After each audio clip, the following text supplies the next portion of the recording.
Good day. Welcome to the Corey Morgan Show. I am indeed Corey Morgan. This is my hour every week with the Western Standard where I cover some news, get some ranting out, and talk to interesting guests who offer us insight on all sorts of issues. And today is no exception. Is a good show. I got Dan McTeague coming on in a little while. He's with Canadians for Affordable Energy, or you might know him more for GasBuddy.com. He did a lot of work as pointing people in the right direction to find good prices at the pump for gasoline, and a lot of work analyzing fuel prices, energy prices, things such as that. And of course, it's a big issue going on right now. As well, I put that as the afterthought. He was actually a Liberal member of Parliament back in the day. These were pre-Trudeau days. And if you've seen Mr. McTeague's commentary these days, he's not a big fan of the Trudeau Liberals. He's of more of the old stock when Liberals were still somewhat sane versus the ideological lunatics we have under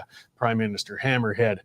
So let's get on to speaking of the actions of Prime Minister Trudeau and some of the things his government has done, and some of the stuff that's really been hitting the fan out in the West lately this week. So her words were loaded and uncompromised. So when the Western Standard's Nigel Hannaford at a press conference the other day asked Premier Danielle Smith what she will do to fend off the proposed federal incursion into Alberta's jurisdiction with electrical generation, she finished her answer basically saying, "We will go our own way." That's her own words.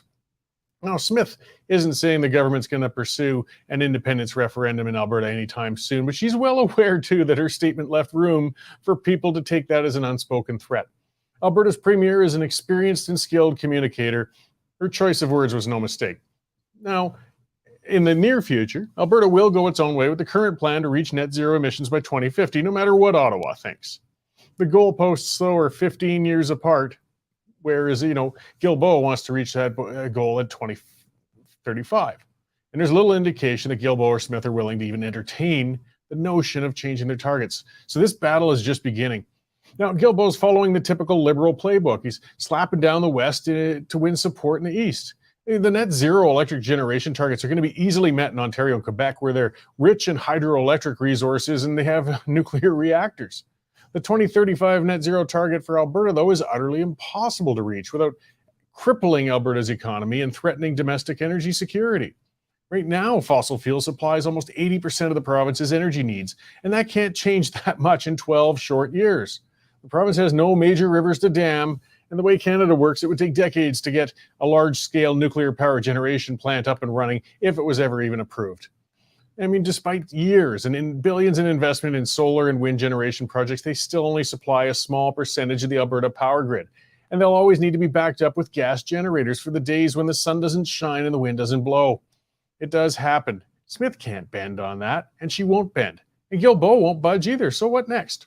Well, this battle's surely going to head to Canada's courts, and it'll move at the typical glacial pace. So it's going to be a war fought in slow motion with plenty of heated rhetoric as the challenges creep through the system. Eventually, the Supreme Court will rule on the dispute, and it will rule in favor of the Liberal government. I mean, the Constitution's little more than a set of suggestions when it comes to protecting Alberta's constitutional authority and jurisdiction in energy generation. We established that when the Supreme Court upheld the carbon tax.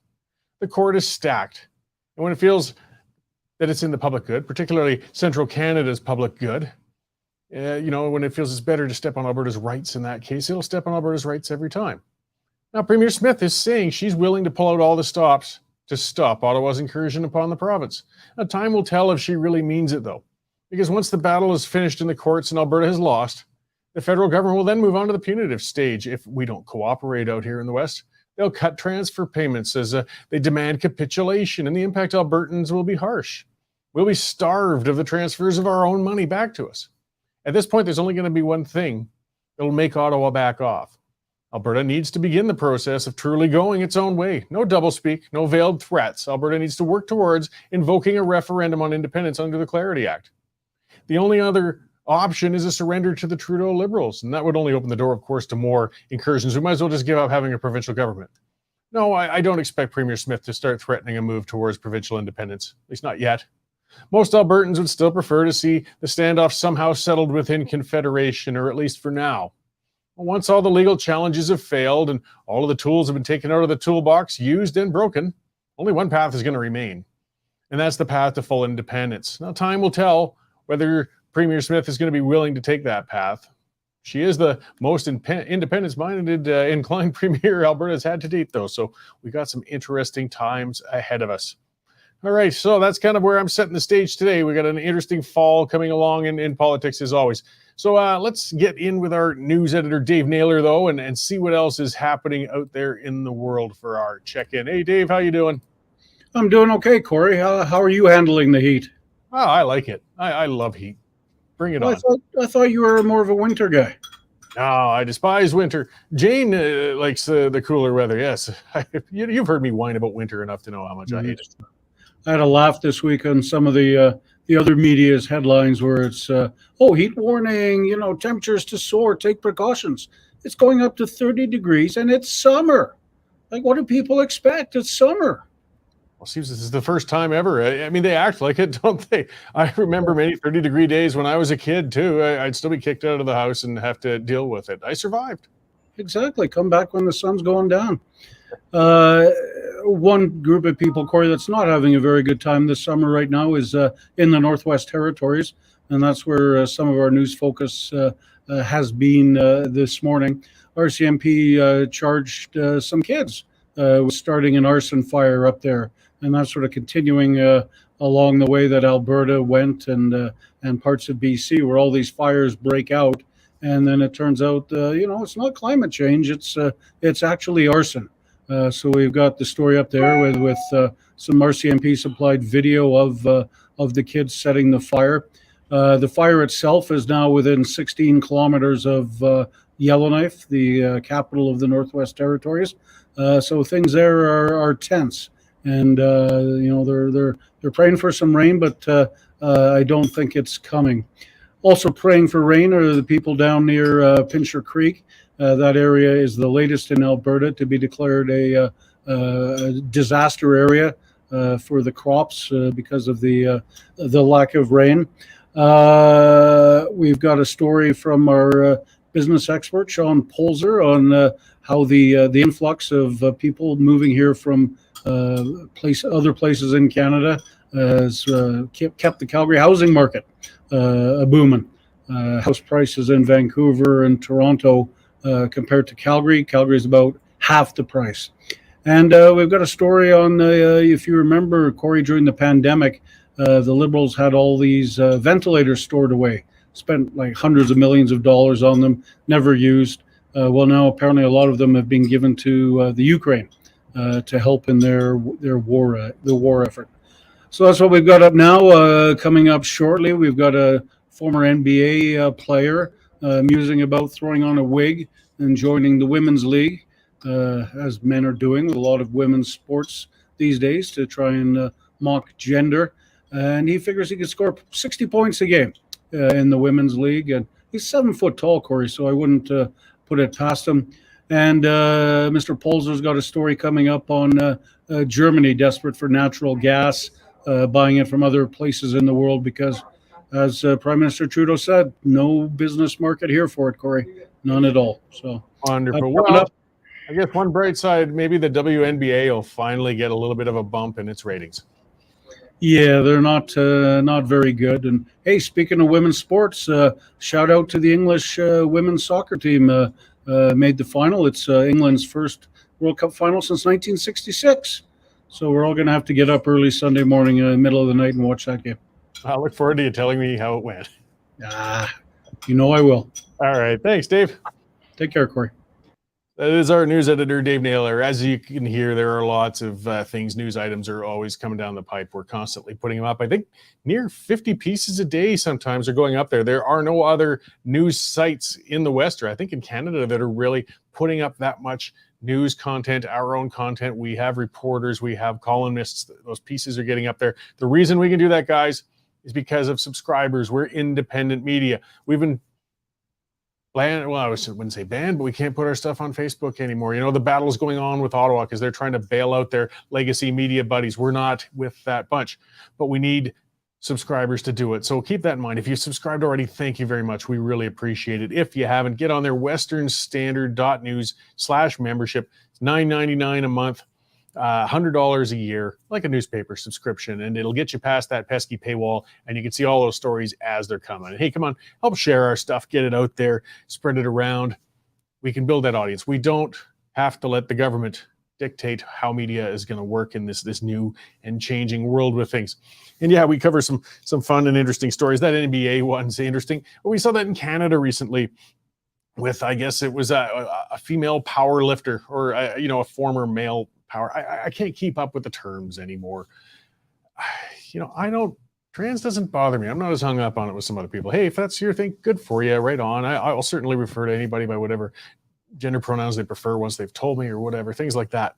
But we can't keep trying to deny physiological realities. That's where the problem hits.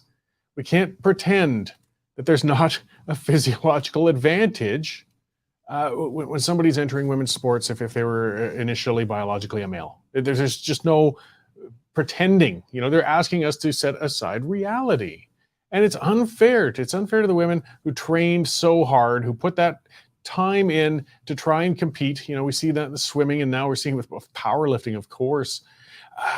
I don't know. Reality's got to sink in. And the thing is, what it does is it sparks up with the absurdity when the activists push into areas like that, is the backlash ends up hitting other people who just want to live their lives and move on. It adds to the division and actually generates some of the hate, because there are some hateful people out there. But it's just getting ridiculous. So maybe, though, I'm sure it's a bit tongue-in-cheek, but if an NBA individual is talking about popping into the WNBA and taking part, well, maybe it helps expose a little bit of just, how stupid it's getting, guys. I'm not seeing any people who are born biologically female trying to get into the NFL for some reason. That just doesn't seem to work out, even though apparently biologically they're the same. It doesn't seem to happen. All right. But anyway, we get those stories. The other one is, with Yellowknife, and Arthur Green was covering that. He's always covering a lot of stuff up in Edmonton and our Alberta stuff. And we're seeing that a lot. We're seeing that these fires, yes, they're unusual this year. They're high. But what's also high is once they investigate the amount that were set by people. And the legacy media is jumping all over Premier Smith, that she pointed out that we've got an arson problem. And we do. We found that in Yellowknife. Yes, here yet again, more arsonists behind it. Now, the bush is tinder dry, and we are in the midst of a bad drought throughout the West right now. So, it's going to burn harder and hotter, and we can debate the rationale behind it. But it's not spontaneous combustion, guys. We've had people getting behind it. The earth isn't boiling, but it is hot right now. Don't light fires in the trees. So either way, I hope for the best for people. But we will report on those things, even if legacy media doesn't want to talk about it, because those are the facts. And those are press conferences. That wasn't a theory coming out of Yellowknife. I saw that. That was a press conference from the RCMP in Yellowknife. Yes, they'd arrested 4 guys for lighting the fires up there. So let's just point to where the problems really are. Speaking of problems, speaking of stupid, I love speaking of stupid. It's one of my favorite subjects, and there's never a short pool to draw from when it comes to our federal government. So Export Development Canada, I saw this gem. This is beautiful.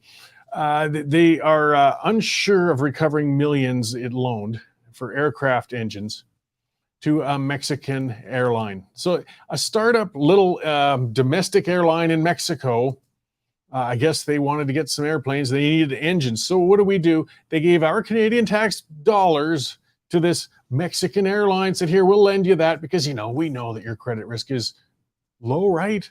And you can run that great Mexican airline business. There's no corruption or incompetence in Mexico. That doesn't happen down there. Well, lo and behold, they've gone broke. Now, why would they take millions of Canadian tax dollars, and they still haven't disclosed how many, and give them to a Mexican airline startup? Well, of course, all roads always lead to Quebec when it comes to business subsidies. So it was Pratt & Whitney that was manufacturing these engines, which is based, of course, in Quebec. So it's not enough just to take our money from productive regions, such as Alberta, Saskatchewan, and dump it into Quebec, the unproductive, the parasites of the country, and into things like Bombardier and Pratt & Whitney. It's not enough just to give the money to those companies, because even with all those subsidies, obviously their products are crap, because the only way we can get people to buy them is to give them the money to buy our products. Brilliant. Just brilliant. And so now these engines, who knows where they are? They probably melted them down in Mexico and sold them for some pesos and moved back into the drug cartels where there's more, less corruption than dealing with the Canadian government. This is our tax dollars at work. This is what happens. We see this all over. I mean, people keep talking about that.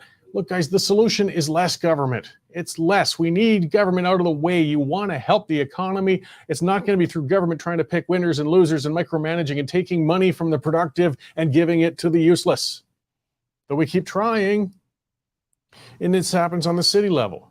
We saw this a while back when Mayor Naheed Nenshi was in charge of Calgary. We had Calgary Economic Development. You know, they give it a nice little name, make it sound like a chamber of commerce or something like that. No, what it is a crown, an arm's length corporation set up by the city of Calgary that was given $100 million slush fund to try and draw business to the city. As far as I could tell, they had Rocket Space downtown, which went broke after a few months, and a few other pathetic, lackluster victories, if you want to call it that. And otherwise, they just seem to hire some well-connected people for some really good money to talk about how they're going to help the city while not actually doing anything. But that's the usual course of these sorts of things. And likewise, on a bigger scale, there's Economic Development Canada doing the same thing. And they're taking our dollars and they're pouring them in. Speaking of Nenshi, I haven't spoken to him a lot lately. He's always been one of my favorite political punching bags, I guess you could say. He's been quiet lately. No, too many people have missed his voice. But as we saw in the Standard, it sounds like, our publisher, Derek Fildebrand, came up. He's had a source within the NDP, and it appears that Rachel Notley could be resigning probably within the next month or two, as we get into the fall session. This isn't that surprising. I mean, Notley's been in office for quite some time. She was the premier, of course, for one term, then got, lost an election. Then she lost an attempt to get back into it. So, I mean, she's tired out. I can't see them. I mean, a lot of people saying she'll stick with it because they have nobody else. Well, yeah, but eventually you have to turn it over and you have to try. So I suspect it's true. She is going to go, but then you start wondering who will they replace her with. And then she's one of the names that pops up. I see Marcel saying, don't speak of him, please. Sorry, I won't say his name too many more times or he might appear. But, it's one of the names that Fabio, or otherwise known as Thomas Lukasik, is another name that's bounced around, somebody who went into the political background, but he still beaks off from the distance on things. He wants to be involved. He wants to feel important. I wouldn't be shocked to see him throw his hat in. And yeah, there's any number of NDP members and so on from Notley's caucus that I could see may taking a run for the job.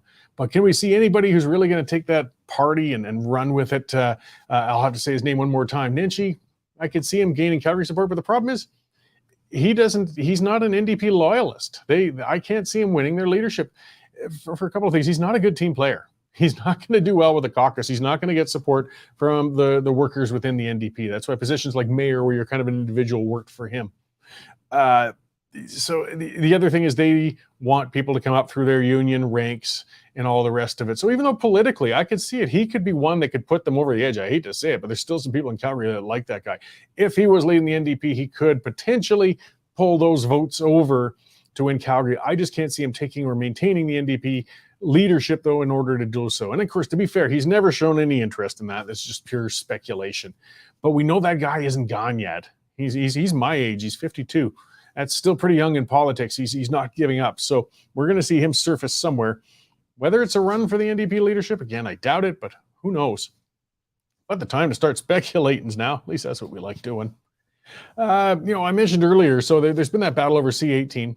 We can't put it's a shakedown. The Liberal government has been bailing out legacy media outlets. I mean, they've been outright, taking millions and giving it to outlets. And they thought another way we can do this is to put the screws to Google and Facebook, and start charging them for providing links. It's ridiculous. It was like charging a paper boy for delivering papers. It was stupid.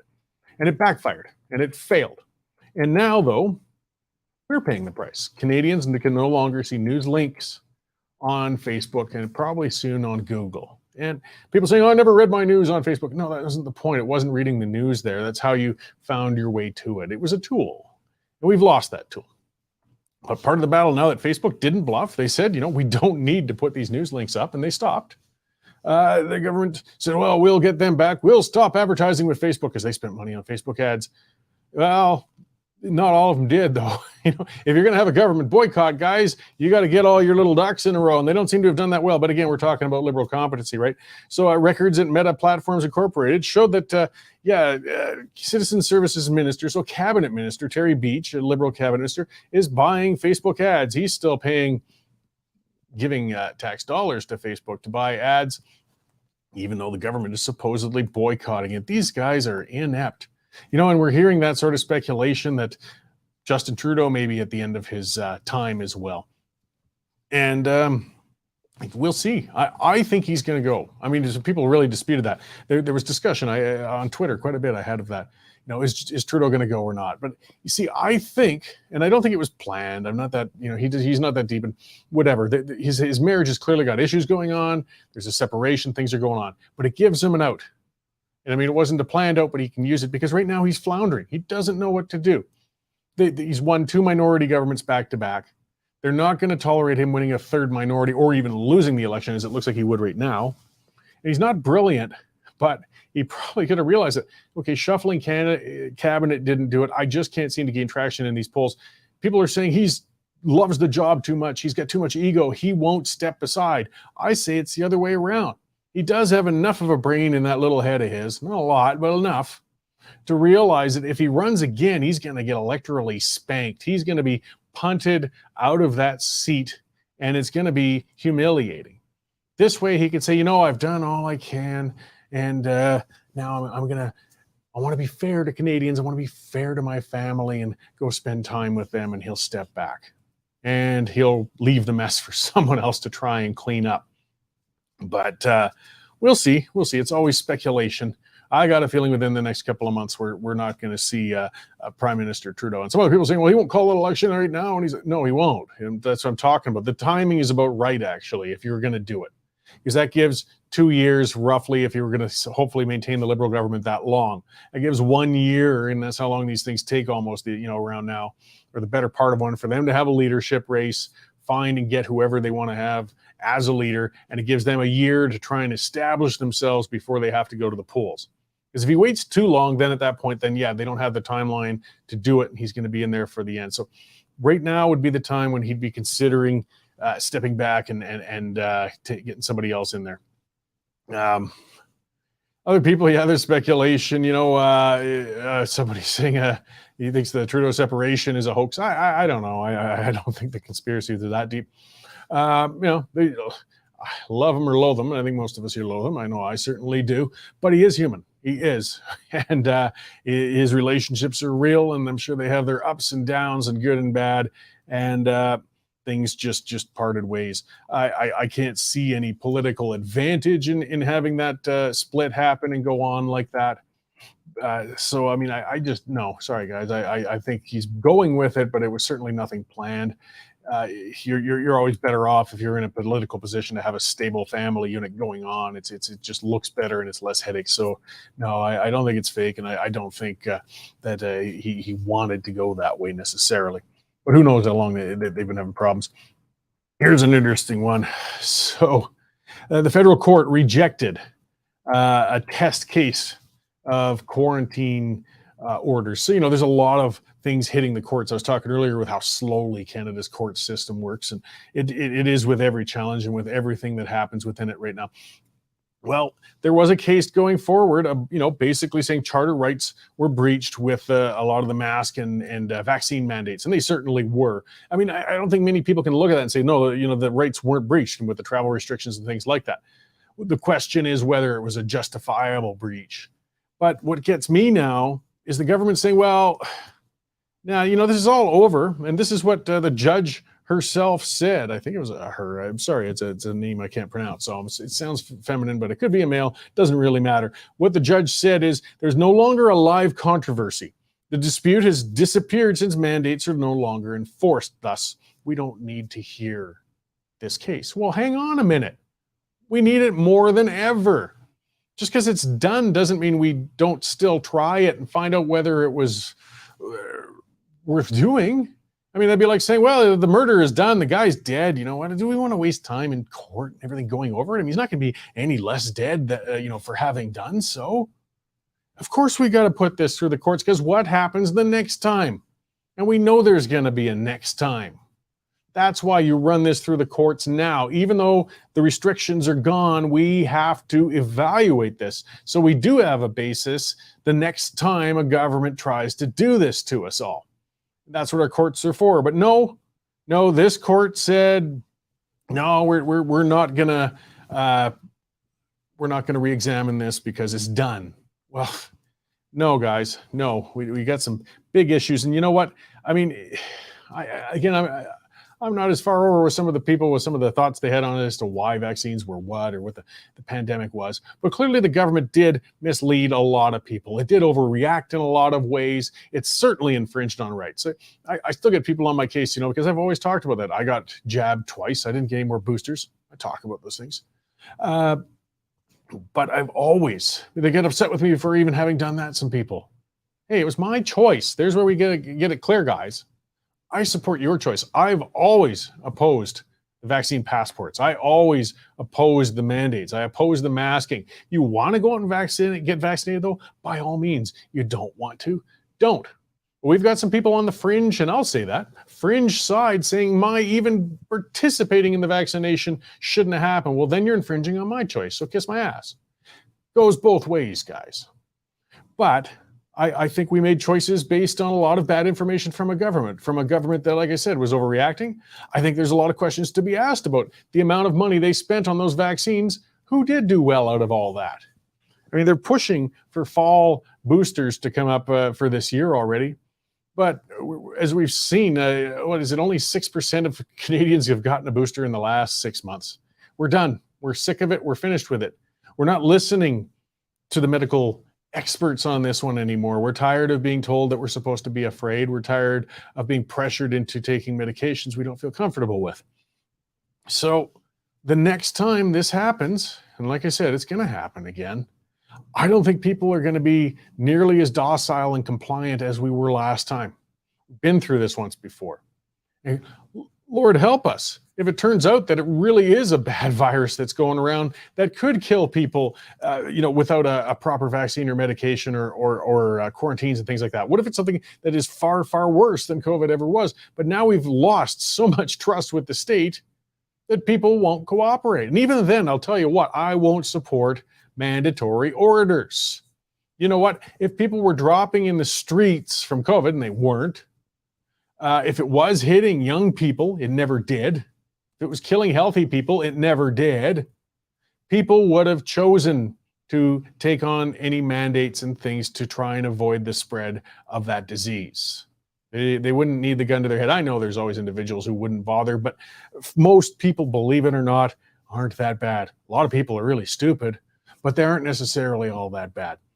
Either way, we need to go into those things. Alberta, after saying the judge said that if the mandates were properly declared, they wouldn't have violated the Constitution. No, not exactly. Mandates like that violate it, period. I think most judges agree. It's just that they use Section 1, which is when you start inserting the word reasonable limits or things like that, which leaves it very wide open to interpretation. And then you can sort of set aside those things. But it was definitely infringement. When it came to travel, I mean, that was a clear infringement. I mean, it's important to have a right of mobility or the right to assembly. That's a big right. That's a serious one. It's an important one. I mean, it might not seem as important now as it used to be. The reason the right for free assembly was written into charters of rights across the world, in the democratic world, was because governments, authoritarians, one of the things they never want people to do is organize against them. And the way they would have to do it, days prior to social media or even telephones, you'd have to all get together in the basement of a pub or at a barn or wherever you had to and actually organize person to person. And if the government could break up those organizing, that gathering, or even unions, things like that, they could stop it from happening. That's why the right to gather with other people is entrenched. That right was suspended. We couldn't go to weddings. We couldn't go to funerals. One in a lifetime, events. Opportunity. I mean, I guess it depends on the wedding. Graduations, things such as that. We lost those. We had our right to assembly violated. And that was suspended on the basis of Section 1. No judge with a straight face should be able to look and say that the right wasn't suspended. It certainly was.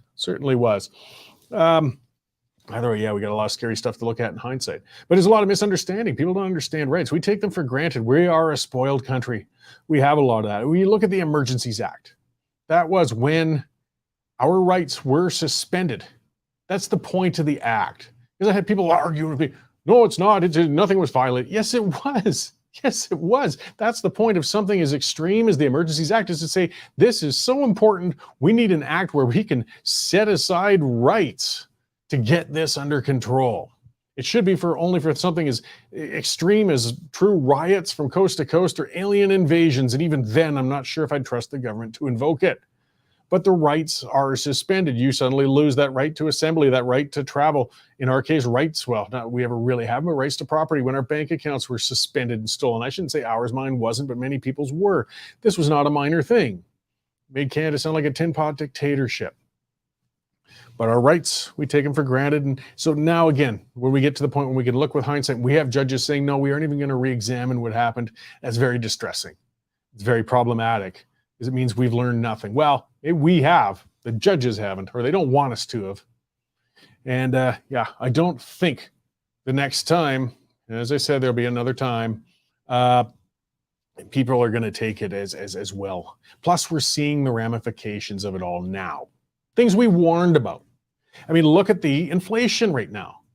Look at the stuff that happened with supply chains and how hard the state and the government and the pathetic legacy media were in saying, no, it had nothing to do with the supply chains. Of course it did. You morons locked people down for 2 years. You shut down travel. What do you think would happen? It was a whiplash effect. Eventually, the places that used to produce goods and services, those products got bunged up. They didn't make it through consistently. They didn't make it through directly. Prices for things spiked. Other things ran out. And we're still dealing with it. Construction, we got a lot of issues for why the housing crisis is happening. But I mean, part of the impact on, again, development, expansion, and construction for a year and a half and some, let's not pretend that didn't have an impact on it. Another area, here's some data, secondstreet.org. It's Colin Craig who runs that. He's been on the show a number of times. And this is an interesting one I saw. So from Ontario Health, it indicates the number of patients who died waiting for surgery. Now, this is the big hornet's nest open in Canada, but it's true. Died waiting for surgery in 2022 to 2023 is up 49% from 2021, 2022. And people say, well, if it was just a small amount, it could sound a lot higher. Okay, well, let's get to those numbers. 2,100 people died waiting for surgery in Ontario in that period. A couple thousand people. Let's talk about the people who died with something that's preventable. All of those 2,100 died just because the timeline was too long? No, probably not all of them, but a lot did. I mean, you don't have to be a doctor to know time is of the essence when it comes to any kind of ailment, injury. The faster you can get diagnosed and treated, the better your chances of survival or lack of true dire consequences. Canada's health system is failing. It has been for a while. And it's access. This highlights the problem. We will declare an emergency over something that, again, that youth were immune to, and turn the country on its nose. And we have thousands of people dying waiting for surgical care because we're too stubborn to admit that Canada's socialized monopoly healthcare system is a failure because we've built our stupid national identity around it. Oh, the greatest Canadian was the founder of Canada's healthcare system. Look, we only share our system with North Korea and Cuba. Think about that. We got to chip away at this. People are dying waiting for care. Socialized medicine is rationed medicine. That's always the problem when you get this sort of thing. Sure, it's free, but you know what it's worth to have free medicine when you're dead? Yeah, nothing. And people are fleeing the country to get care elsewhere. One of the things I had that I believe it was when I had Colin Craig on, he talked about a lot of Canadian doctors and healthcare professionals have been leaving Canada. They're setting up shop in other countries. And guess what? So Canadian people are taking their dollars, leaving the country, and getting Canadian practitioners to work on them outside of the country where they're allowed to pay for it. Nobody's saying, not many, I'm sure not saying, nobody, because that's where the conversation always goes. Oh, you want credit card care, you want people to die, for lack of money and such as that. No, that's not the case at all. But we have to stop being so intransigent and stubborn with our system and realize that it's going to have to make some changes. I mean, the cracks, these aren't cracks anymore. These are people dying. And the rate with which this is happening, like I said, in 1 year, the number of people dying waiting for care went up 49%. That's an alarm bell, guys. That's a big one. And again, thousands of people dying. So we'll light the world on fire over a handful dying. But when it's truly something going on, when it comes to Canada's sacred healthcare system, we're terrified of even considering reform. Okay, I've been blathering long enough. I see Mr. McTeague in the waiting area. It looks like you're panting there. I saw you were going to be a little bit delayed, but you made it there. We can still chat here before the end of the show. So thanks for coming on, Dan. Good to be here, Corey. Sorry, Toronto traffic. Parking lot, the whole darn town. Oh, we understand. Well, put you in the right mood for our chat. We still got 10 minutes here. So you're with the Canadians for Affordable Energy, and boy, you've got to have a busy, busy time. I mean, you're very outspoken on social media, but energy costs, inflation in general, and of course, energy costs impact all of it all the way down the line, are pressuring everybody. But our government, I guess I'll just kind of start you there, seems to want to do nothing more than make things even more expensive for us. More expensive and more confrontational in being expensive. They're driven by an ideology that basically says energy can be any price. It doesn't really matter. Canadians will go along with it as long as you can contrive and connive and tell them that the world is coming to an end. I won't get into the science of this all, but the economics clearly indicates there's a big problem in this country. You have a government that's allowed energy prices to go through the roof two ways. Their green policies on carbon taxes, which, Corey, you've talked about many, many times. And the second that's not discussed as much is the blocking of pipelines and regulations, which is discouraging investments leaving the country. And with it, a drop in the Canadian dollar, which is only worth 135 pennies to buy $1. Corey, that adds significantly to the price of everything. In terms of gasoline in your province, about 26 cents a liter. In my province, 28. In the Maritimes, with a 15% HST, more like 30. These are real factors driving the cost of living through the roof. Yes, and you can talk about monetary policy and the government overspending and printing too much money and all these other things, but we keep tap dancing around what is, in my view, the elephant in the room. Even the Bank of Canada has to recognize now, finally, after 2 terms of saying gasoline is in fact driving inflation up and down. When it's down, of course, the Liberals take credit for it. When it's up, they're conspicuously silent, as we saw today, or I should say yesterday, when an announcement came that, in fact, inflation is up again. Reality is this is a country blessed with an abundance of energy, and we are despoiling and ruining it for generations and undermining not just affordability, but I think the benefit and the gift that has been given to every Canadian of energy resources the world desperately wants, but which we have a few ideologues in Ottawa preventing it from happening. Yeah, we are an energy powerhouse, or we should be. The natural resources we're blessed with, whether it is the hydro in the east or the natural gas and oil we have in the west, but we have an ideologically driven federal government that doesn't want us to export it even. Not even talking about our domestic use of this, because it's kind of ridiculous that we have so many energy resources. We pay such a high domestic price, but we have a prime minister telling us there's no business case to export it to other countries. And then lying, as his Minister of Environment has done on many occasions, saying, these are industries that are making tons of profit. Let them pay their fair share rather than passing it on to consumers. I'm not surprised. Maybe he's dangled on a few too many buildings and bridges and whatnot. But the reality is, for most of us who have spent a bit of time in politics, some of us in the real private sector, in the real world, and those of us trying to struggle to make ends meet. I don't come from a family of great wealth. My parents both lost their shirts back in the 1980s when the last Trudeau government spent so heavily that we wound up with 23, 24% interest rates. I think the country is going down that road again. And when you have leaders in this country who are determined not just to impose something that they know cannot work. Germany's proven that renewables do not work. France is having trouble having to look back at coal. The UK is completely in a mess. It wants to now get back into permitting leases to get natural gas. Canada has all of these advantages, and yet we have a group of people in Ottawa, elites, committed to shutting down the country's resources, and as a result and as a consequence, shutting down our economy. It's only a matter of time before another bond rating agency comes in, downgrades our credit, and if you think 6 or 7% interest rates are tough to handle, wait till that happens and you have to pay 10 or 11. Then I think things will get very real, and those here, my neck of the woods in Toronto, who live in fantasy world and believe that their food is delivered by stork or by pixie dust, will now have to get more real about the direction taken. It's a very deliberate policy by this government to undermine the Canadian economy by throwing out everything that's good in favor of things they know do not work. So, I mean, I believe citizens are catching on. I mean, we see it in our pocketbooks. We see what's happening. And as you've said, European nations have certainly had to figure it out recently. I'll ask the hardest question, though. What can we do? I mean, we know what the government should do. How do we change this government from its ideological course, though? They seem blind to it. They have 25 months to continue down this path of destruction with the NDP and with their friends in the Green. And the Bloc, of course, not interested in anything more than just saying, hey, we're here, we're here to obstruct, we're here at the end of the day to ensure that Quebec gets its fair share. Look, I think the country is definitely down the wrong path. And to get away from there, we need a whole new way of approaching this.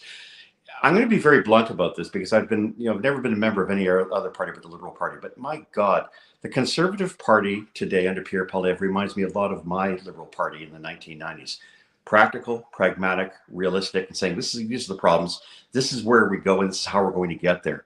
To me, I can see a lot of Liberals of my generation, the ones who are still working, the ones who are still out there busting their chops, going in that direction. And I think that's something that the Conservatives should take very, very much to heart.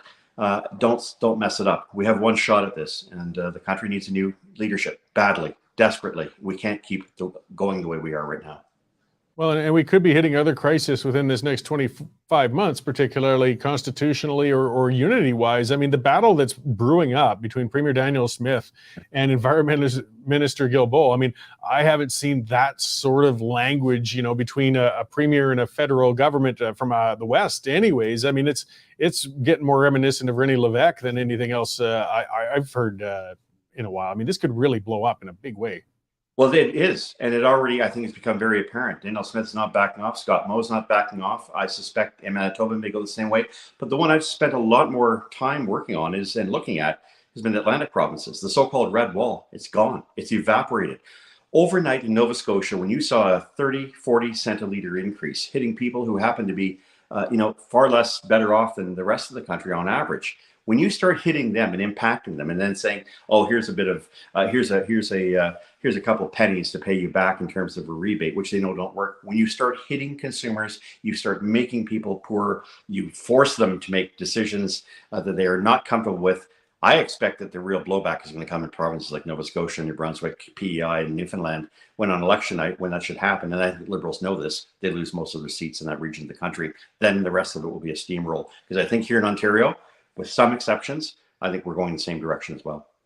Yeah, well, ideals and green dreams or even family loyalty to particular parties tends to go out the window if you can't make the rent or the mortgage payment, or you're worried about getting your kids through school or even buying groceries for some people. So I could see a definite turnabout in the Atlantic provinces. It's just my fear. I mean, especially it just made me cringe when you mentioned it. The amount of damage they could do in 25 more months, though, could be pretty excessive. It can, and I think Canadians have to know that, and they have to be more outspoken. You get a pollster calling you, tell them you're unhappy, you're not going to support this particular coalition government. I think when it gets to 40 and 45% for the Pierre Poilievre Conservatives, I think we may very well see Mr. Trudeau take a long walk off a surfboard in Tofino somewhere. Yeah, I was speculating earlier that might come pretty soon. But I mean, when you look at the pool that this Liberal Party, I said it when I introduced before at the start of the show when you were coming on. I said, you're a member from back in the days when Liberals were pragmatic and sane. Now it's a party dominated by ideologues. I don't know where or who they might draw for a leadership that might turn things around. But I guess we could hope. I mean, there's still people out there that might turn that party around a bit. I don't think so. I think the damage is done, and I think at this point it's trying to protect the 70 or 90 or 100 members you think you can keep by having a transition at the leadership level.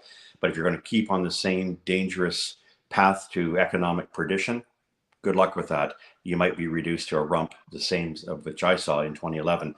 There's significant consequences and blowback coming. I think people see it every day. Every time there's an interest rate increase, more and more people's noses go on the proverbial waterline. Food prices are endemically inflationary, driven by energy prices to a large extent, which this federal government seems to be committed insanely at trying to raise. We should be pulling back, removing those carbon taxes, hitting net zero hard, and saying if we can achieve it scientifically, fine. If not, scrap it, because it's an idea that is extraordinarily pernicious to Canada and is likely to lead not just to economic dislocation, but potentially to a constitutional crisis on a scale I haven't seen in my lifetime, and I've been around a few of them. Yeah, well, I appreciate it. I mean, we can keep pointing it out at least, and letting people know, and at least moving towards a better future, hopefully, with things, and that's what you've been doing out there. So before I let you go, where can people find you with the Canadians for Affordable Energy and Gas Price Buddy and such? Yeah, sure. Affordableenergy.ca is the site I often put my blogs up on. If you want gas price predictions, gaswizard.ca is probably the easiest one. And if you need to get a hold of me on Twitter, Gas Price Wizard. I'm usually there, usually with having a little bit of fun with everybody. Yes, no, likewise. Twitter's kind of my favorite playground too, but there's some serious business goes on there as well.